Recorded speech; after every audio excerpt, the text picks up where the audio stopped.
Kyle Whittingham had all the right things to say as the new head coach at Michigan, but I was really interested in who had his back while there.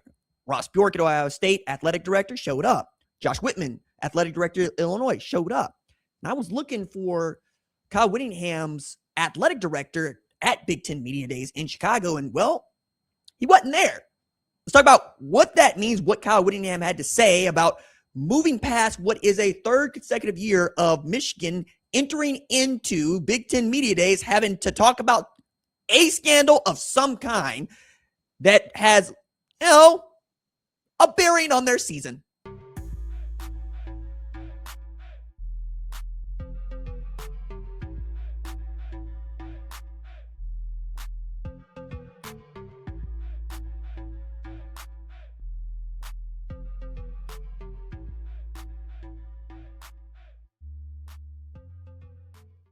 What's up, kinfolk? It's RJ Young. I am not on a step mill. If this is your first time watching Adapt and Respond, thank you for joining us here. We talk college football year-round. If you're into that, consider joining the more than 218,000 subscribers to Adapt and Respond, a college football podcast. You can also catch us on Apple, Spotify 4 days a week with video if you so choose. I want to talk about Kyle Whittingham today. I want to talk about Michigan. I want to talk about what it is that Kyle Whittingham had to say, which is great, and who else was there to echo the sentiment.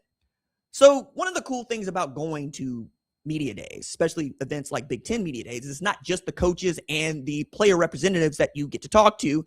You'll also find athletic directors like Illinois' Josh Whitman and Ohio State's Ross Bjork. And I thought this would have been an interesting time for Ward Manuel to show up, show his face, and show support for his hire, and Kyle Whittingham and the mess that Whittingham is having to help clean up. But here recently, you'll know Ward Manuel chosen to step down at the end of the year after the University of Michigan paid Jenner and Block, a Chicago-based law firm, to investigate it for culture. And look, they didn't come up with any one thing that was wrong with it, but there were so many things that were wrong with it.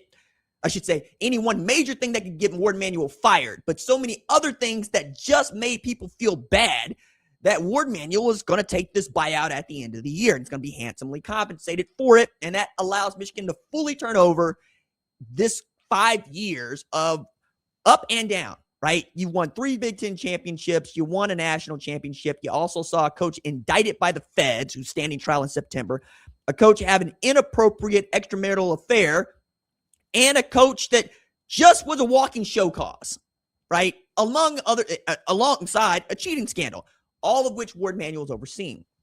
So as Kyle Whittingham gets to the podium, and one of the first things that he is very proud to tell us is that he knows all the words to Hail to the Victor now. He also has to answer the question about what it is that his team and program are facing going into the season.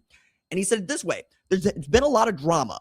We hope we come to the end of that and we're ready to proceed with the business of playing football and winning football games and graduating players and putting the emphasis on things that should have the emphasis. There were some unfortunate things that happened. It's not my place to really speak on it. I wasn't there. I wasn't involved. I can tell you that now we have a very hungry and willing group of players. Very good leadership as well. Players took their tail off over the last 7 months and are eager to see the season started. I'm just excited to make the first thing first, which is graduating and winning football. He understands the weight of being head coach at Michigan. He also said with a straight face that he doesn't think hatred belongs in the Ohio State-Michigan rivalry. And I believe the sentiment is understood. Right? Taking it too far, which Ohio State and Michigan fans have been prone to do from time to time.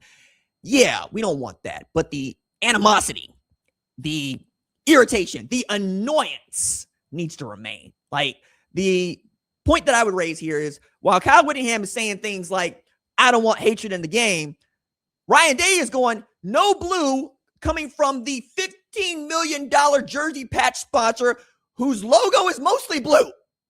That's how serious it is, and that's how you can get this done. There's a way of talking about it. I think he'll continue to do it his way, because that's the one thing that I've been felt out of Michigan going into these 7 months is Kyle Whittingham is going to do it his way. He believes his way works, and it had at Utah. It's a different beast at Michigan. And while he's got a quarterback with a similar skill set and offensive coordinator he trusts, that'll be interesting as well, right? I can't wait to see what Savion Hyder does. I think he's going to play a big role because, well, they want to run the football, run it well. They also, Whittingham said, we're going to play to Bryce Underwood's strengths, which are throwing on the move and running the ball. Okay, you'd like to see him play a little bit of quarterback back there as well, but we'll get to that later.